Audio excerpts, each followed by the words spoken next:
This weekend was funny. I was with Gabriel Varga at your seminar. Mm-hmm. Great seminar. And one of the ways that he teaches it, he takes questions. And a guy asked you, like, how do you manage distance? If somebody's... Yes, he was asking how to keep someone away from him. Yeah. He was asking, this poor guy, he's asking you, hey, I'm worried about someone being aggressive to me and I'm trying to keep them away. Gabriel's answer was not satisfying to him, I'm sure.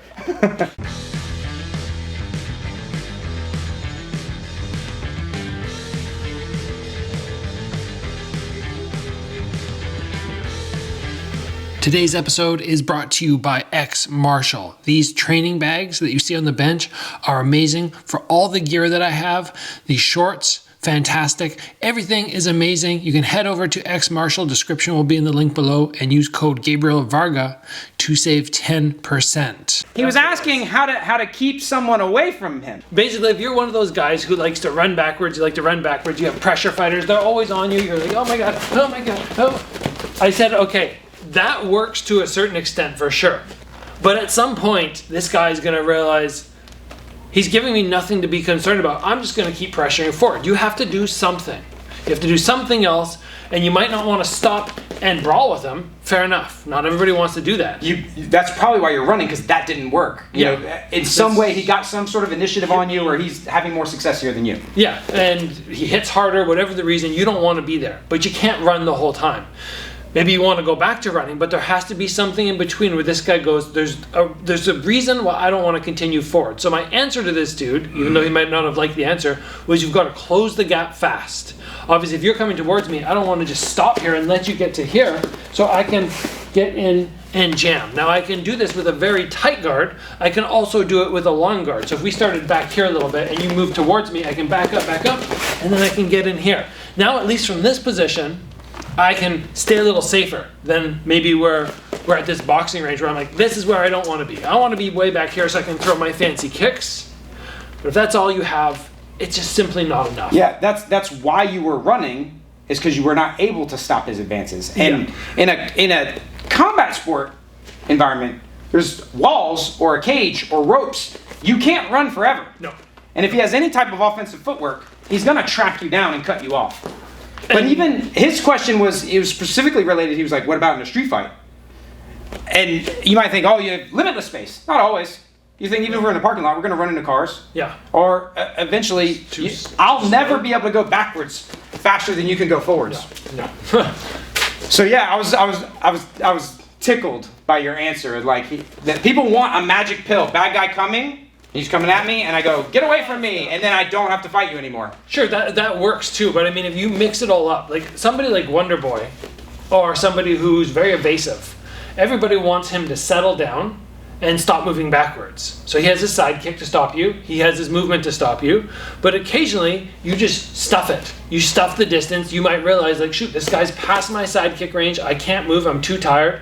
Then you go, okay, I'm gonna stuff the distance, and I'm gonna make the fight here. Or if it was MMA, you might go for a shot. It's very similar to guys coming forward, changing levels. Yeah. And MMA guys, I'm glad you brought up Steven, because people see all of this, keeping him away. But he also mixes in that blitzing style, and he's like on these dudes. If you look at his finishes, a lot of them are up. He's got them against the fence. Yeah. And he's all over them. Yeah, so it's probably about timing. A bit of a balance too, right? I mean, you just have to go, okay, I can't expect to constantly run backwards and have no answer. So yeah, you might be like, I'm backing up and back, and I'm blitzing, and then I'm back to angling. So I keep this guy a little scared. Like if I hit him as I'm backing up with a big blitz shot, you might be like, shoot, I don't want to progress forward constantly. Or I use my long guard. If you're walking to me, I just follow up with my knee. I like this one because my knee comes up. This defends my body. My long guard defends my head. I just come in, I crunch the space. Now from here, maybe I throw him to the ground with a sweep. Maybe I just wait for the ref to come and break it. Maybe I hit him with a couple little dirty shots. There's a whole bunch of stuff that I can do there. Yeah, mechanically, there were a few people who maybe hadn't done a lot of long guard. It's not something I use a lot, obviously, stature-wise. I'm more, going to use this. Mechanically, can you show me some of the the details of that thing? For the long guard, basically, I don't want to leave space. Like if I come up the middle and there's a hole, you're going to be able to hit me. So I'm trying to close that space off. I'm going, for me, I like palm.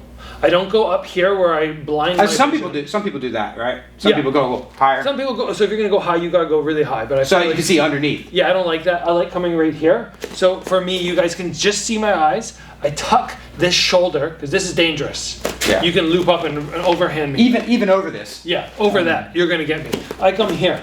So now at least I got something structured there. The danger is always the uppercut. This is the one where I've got to transition, I've got to do something. Aside from the uppercut. But it's such a. I'm making a Death Star run on this thing, and I got to drop off those torpedoes right in that exhaust port. That's a good structure. I'm just trying to close everything. So if I'm in front of you guys, you see me, I was here, I come here, and everything's tight. I keep my chin tucked, I have my shoulder supporting my jaw. You see like guys like Buakaw do this, and he get hit in the long guard, but his head didn't really move. I felt like he just cinched everything in. So those traps. Tight. Those traps creating that structure for you. Yeah, and then when I enter, I have everything flexed. This knee. The knee. That's a good detail too. As you come forward. I come up and I just basically go there. So if he throws any kick or he tries to, if you front kick me from far away, I'm sort of jamming it. I close that gap, and then from there I can really get in tight and I can work something else aside from running. It's almost like a technical, informed version of like there's nowhere for you to hit me. Like yes, you can't hit me. And you can't stay there forever. This one with this one. You can't hit me. I like the classic long guard. But again, you'll find a hole. It's not going to take you long. I can't stay here for more than a split second. And a lot of the folks who didn't have experience, that's exactly what they did. They said, okay, long guard. Ooh, I'm invincible like this. Yeah, I'm going to stay. But that's in a vacuum where the opponent is not feinting or doing other things or changing the angle. We saw it recently. I don't know if you watched ONE FC, but Super Bond, yeah. People like #1 kickboxer in the world. He has the long guard and he has footwork. Somebody got past his long guard. He was not implementing his footwork, and then he got tagged. He got knocked down multiple times before getting completely knocked out because he was just doing that. And only that. And not taking anything against it away from him. He's amazing. But imagine if he could go from here to here, footwork to here. Yeah, have a couple different. Nobody would touch him. Yeah. So yeah, I mean this. If you don't like engaging, sometimes you got to stuff the distance. You can do it with a long guard, a little hop forward. You can close it, lock onto them, make like difficult. They're here. They're like, I gotta take some knees. Then I push them back, and then I can go back to moving, and I can go back to occasionally blitzing him. You got to mix it together. There's no answer to just back up the whole time. And I can tell you here's how it's gonna work, and here's how you stop the aggressive person. It's not that simple. Yeah, fighting's kind of like rock paper scissors. Yeah. Like you're gonna each keep finding a thing that beats the thing you were just doing. Exactly. Yeah. It's pretty much as simple, but it's not simple. But the explanation today is as simple as that. Yeah, but I think it's important for your viewers to know that the answer can be forward. It can be to go forward. I can't get away from this guy.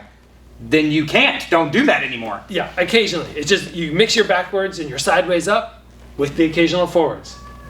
You gotta try that out if you haven't already. I hope this episode helps somebody out there. Just figure it out, close the distance, leg up, lock them up, and then go back to your normal running movement if that's for you.